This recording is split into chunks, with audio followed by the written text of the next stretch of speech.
Assalamualaikum. Hai, teman-teman, apa kabar? Kali ini Anak Lang akan membahas tentang kolibri. Kolibri adalah burung kecil berukuran sekitar 6,4 cm dengan warna bulu yang cerah dan mencolok. Burung ini banyak ditemukan di wilayah Amerika Utara dan Amerika Selatan. Seekor kolibri memiliki sekitar 1000 helai bulu yang berkilau, sehingga dapat memantulkan cahaya dan menghasilkan warna-warna yang tampak berubah saat burung bergerak, mirip seperti efek warna pada minyak yang mengapung di atas air. Saat ini terdapat lebih dari 300 spesies kolibri yang tersebar di berbagai wilayah, mulai dari hutan Amazon di Amerika Selatan hingga Kanada dan Tierra del Fuego. Salah satu jenis yang unik adalah kolibri paruh pedang, sword-billed hummingbird atau Ensifera ensifera, yang hidup di kawasan pegunungan Andes bagian barat. Berdasarkan penelitian terhadap 284 dari 338 spesies kolibri yang telah dikenal, para ilmuwan menemukan bahwa kelompok burung ini mengalami perkembangan dan penyebaran yang sangat cepat sejak sekitar 22 juta tahun lalu.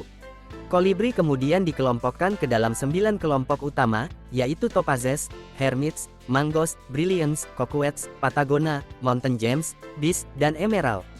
Pembagian ini menunjukkan hubungan kekerabatan mereka dengan tanaman penghasil nektar serta bagaimana kolibri terus menyebar ke berbagai wilayah geografis baru.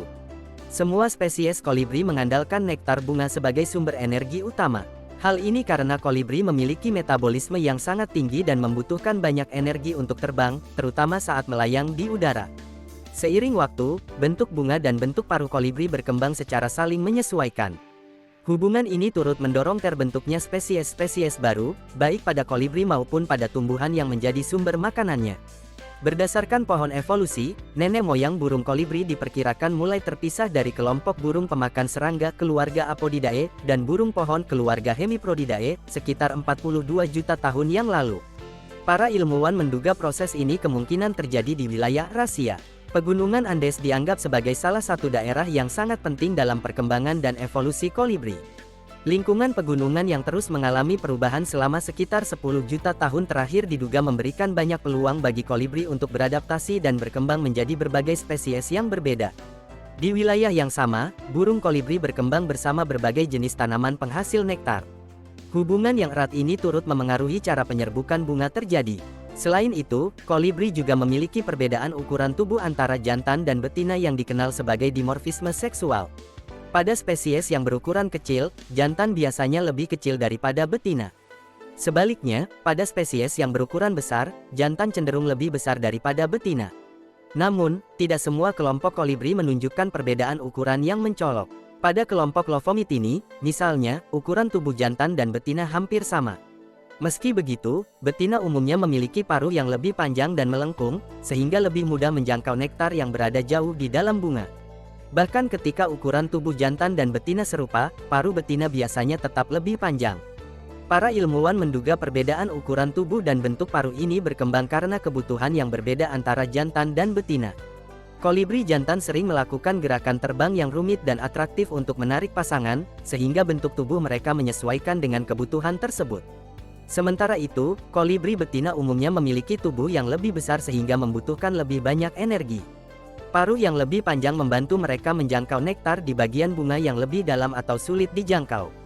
Dengan begitu, betina dapat memperoleh makanan lebih efisien dan memenuhi kebutuhan energi yang lebih besar untuk mendukung aktivitas sehari-hari. Sementara itu, kolibri betina umumnya memiliki tubuh yang lebih besar sehingga membutuhkan lebih banyak energi. Paruh yang lebih panjang membantu mereka menjangkau nektar di bagian bunga yang lebih dalam atau sulit dijangkau. Dengan begitu, betina dapat memperoleh makanan lebih efisien dan memenuhi kebutuhan energi yang lebih besar untuk mendukung aktivitas sehari-hari. Perbedaan ukuran dan bentuk tubuh antara kolibri jantan dan betina juga diduga dipengaruhi oleh persaingan dalam mendapatkan nektar. Pada beberapa spesies, jantan dan betina memanfaatkan sumber makanan yang berbeda sehingga persaingan dapat berkurang. Misalnya, pada spesies yang wilayah jelajah jantannya lebih luas, jantan biasanya tidak mempertahankan area makan tertentu dan lebih bebas berpindah-pindah untuk mencari sumber nektar. Kolibri merupakan burung pemakan nektar yang sangat bergantung pada bunga sebagai sumber makanannya. Hubungan antara kolibri dan tanaman berbunga telah berkembang selama jutaan tahun sehingga banyak spesies yang saling menyesuaikan satu sama lain.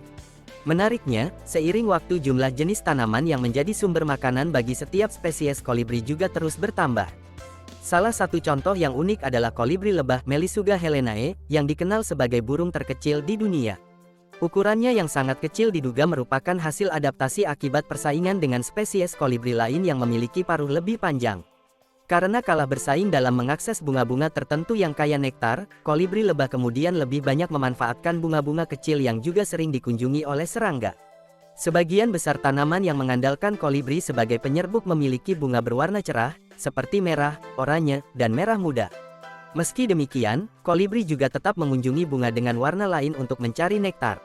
Bunga yang diserbuki oleh kolibri umumnya menghasilkan nektar dengan kadar gula yang tidak terlalu tinggi, tetapi kaya akan sukrosa. Sementara itu, bunga yang lebih sering diserbuki oleh serangga biasanya menghasilkan nektar yang lebih pekat dan didominasi oleh gula jenis fruktosa serta glukosa. Setelah dewasa, kolibri jantan dari beberapa spesies, seperti Paetornis longirostris, memiliki ujung paruh yang lebih runcing menyerupai belati.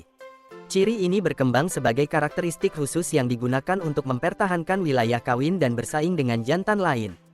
Kolibri dikenal sebagai salah satu burung dengan kemampuan terbang yang luar biasa. Sayapnya dapat mengepak sangat cepat, bahkan antara 12 hingga 80 kali dalam 1 detik, tergantung pada spesies dan aktivitasnya saat itu. Karena terbang dengan kecepatan tinggi dan sering melayang di udara, kolibri membutuhkan energi yang sangat besar.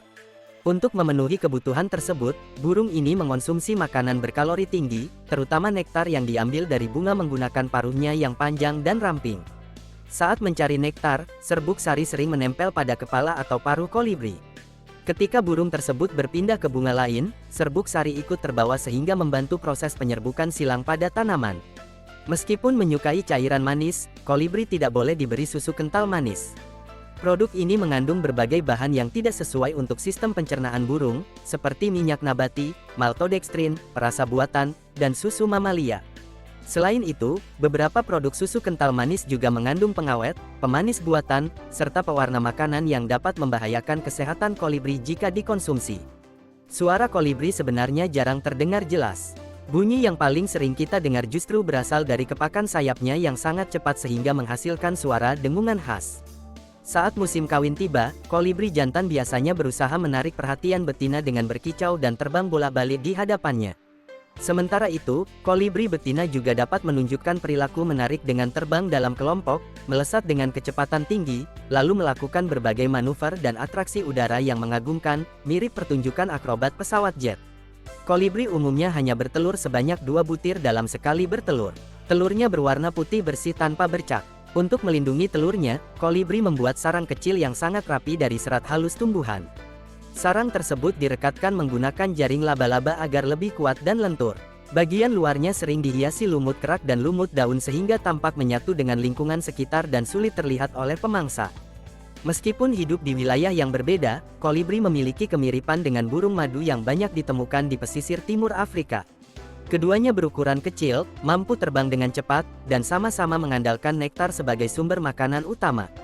Namun, kolibri dan burung madu sebenarnya tidak berasal dari kelompok burung yang sama. Kemiripan tersebut terjadi karena evolusi konvergen, yaitu proses ketika dua kelompok hewan yang berbeda mengembangkan ciri-ciri yang mirip karena beradaptasi dengan cara hidup yang serupa. Burung terkecil di dunia adalah kolibri lebah bee hummingbird. Ukurannya sangat mungil, bahkan telurnya hanya sebesar kacang polong. Salah satu spesies kolibri yang terkenal adalah kolibri berleher ruby-throated hummingbird.